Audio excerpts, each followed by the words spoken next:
two big stories that are breaking this evening as we get new reaction to this report. And as we speak, the lawmakers are getting their first look, really, at this report that is expected to serve as the basis for articles of impeachment. It's going to be a big week, and we are just getting started. So stay with me here. Also, we await the findings of the origins of the Russia investigation. That's going to start rolling out next week. But that's why this is so relevant today. Former FBI lawyer Lisa Page has broken her silence, and the president tonight comes out swinging. Trey Gowdy and Newt Gingrich are here to react. First to Trey Gowdy, who in June of 2018 laid out his case that these two FBI agents, Strzok and Page, whose text messages caused a firestorm, he made the argument were acting with political bias. Watch. Same Peter Strzok who wrote the bigoted nonsense of Trump. Trump's a disaster. I have no idea how destabilizing his presidency would be. We have the same FBI agent, Lisa Page, and the same FBI agent, Peter Strzok, working on the Clinton email investigation, the Russia probe, and on Mueller's team. Former federal prosecutor and former Oversight Committee Chair Trey Gowdy joins me now exclusively. Trey, good to see you tonight. Thank you very much for being here. Yes, ma'am. Thank you. So Lisa Page is tired of being quiet. She said, I'm not going to be quiet anymore. I'm tired of, I get a gut punch, she says, every time I hear the president mention me at a rally or in a tweet. And she wants everybody to know that these were taken out of context. So I want to start by putting some of these up on the screen to remind everybody what these text messages said. Number one, Trump is not ever going to become president, right? Right? Exclamation point, question mark. No, he won't, answered Peter Strzok. We'll stop it. Then it goes on to say, there's no way he gets elected. That's from Peter Strzok. But I'm afraid we can't take that risk. It's like an insurance policy in the unlikely event that you die before you're 40. So, Trey Gowdy, we still don't know, based on this article, what they were talking about, what that insurance policy was and what their plan was. Well, I think we have an idea what that insurance policy was. We asked her about it. Remember, Martha, we deposed her when I was still in Congress, and it was some unusual analysis of whether or not to burn a source. She did not think Donald Trump was going to win the election in November, but when she says things need to be put in context, the word loathsome really doesn't need to be put in context. And when you say somebody will be a national security disaster, that doesn't need to be put in context. These texts have been out there for, almost 2 years now. So your viewers are smart enough to read them and know that the lead FBI agent and the lead FBI lawyer were both biased against Donald Trump. That's who was investigating him in 2016. I'm not sure how she thinks context is going to improve that. So you had an exchange with Peter Strzok, who tried to give you some of the context of these text messages, and you kind of shut him down. Here's that moment.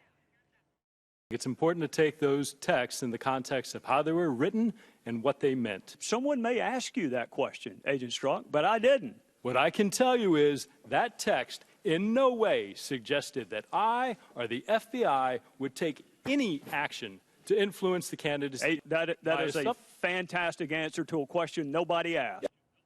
So they both say that when you look at the context that, they've been unfairly portrayed, that these text messages were about something other than they appear to be about. Why didn't you want to know more about that in that moment?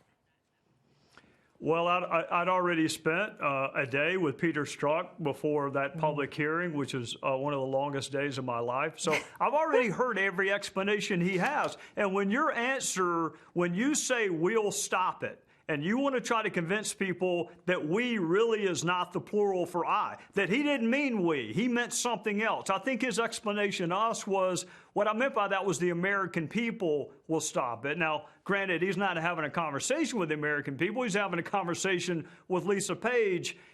Martha, they were talking about impeachment before even Adam Schiff was talking about impeachment. Remember, Trump had just won in November, and they're already swapping reading lists, including All the President's Men, and musing wantingly about impeachment. This is the same Peter Strzok.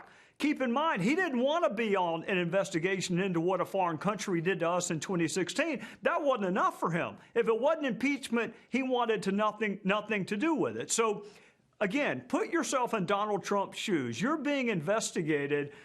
In fact, the investigation's begun by a guy who says he can smell your supporters, will do anything he can to stop it. They think you're loathsome. They think you're an effing idiot. Yep. That's who is dispassionately investigating someone. No wonder he's got so little confidence in the FBI right now. What about the freedom of speech? Because she says, look, this had no impact on my work whatsoever, but I'm an American citizen. No one can take away my right to say what I want to say when I'm offline and away from work. And that's all this is. It didn't impact my work at all. Yeah, 2 points on that. Yep, she does have freedom of speech, and we have the freedom to reject what she said and tell her we don't believe it. But the broader point is this. I mean, keep in mind, Strzok and Page and the Democrat and the D.C. media's argument is, yeah, they were biased. Yeah, they said terrible things, but it had no impact on the outcome. In other words, Trump was treated fairly in the end. Now, contrast that with what Trump's going through with impeachment.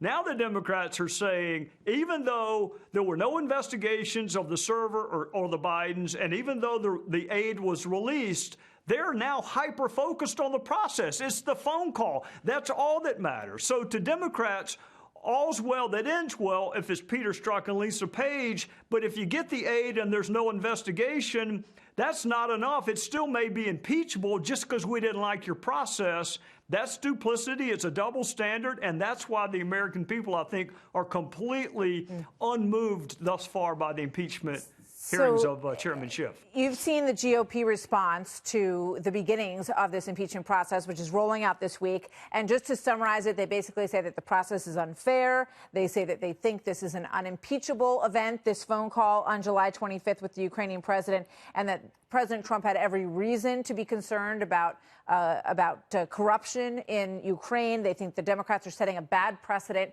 And here's what Adam Schiff just put out in terms of his response to the GOP this evening as they go back and forth. He says the minority dismisses this as just part of the president's outside the Beltway thinking. It's more accurately outside the law and Constitution and a violation of his oath of office. Your thoughts on that before I let you go tonight?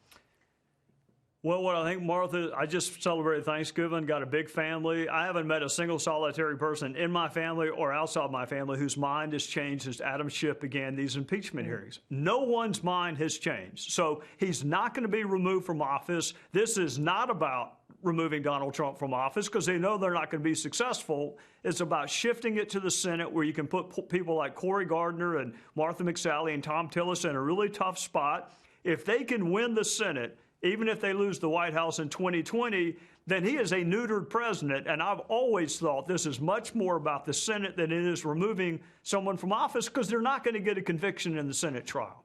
All right. Before I let you go, any chance that you're going to become the personal attorney to the president if they make a change in that office with Rudy Giuliani? I would have needed to start a long time ago. Yeah, there are depositions to read. There's evidence to consider. There are witnesses to examine. They haven't even let Pat Cipollone or Jay Sekulow. Those are two really good lawyers. So the president has two really good lawyers. They haven't let them participate in it. I was an average lawyer, but I did it for a long time, and I need to participate to be able to effectively represent someone. You can't do it starting on January the 1st, going to a trial on January the 4th. You just can't do it. Trey Gowdy, we'll be seeing you soon. Thank you very much. Good to see you tonight. Yes, ma'am.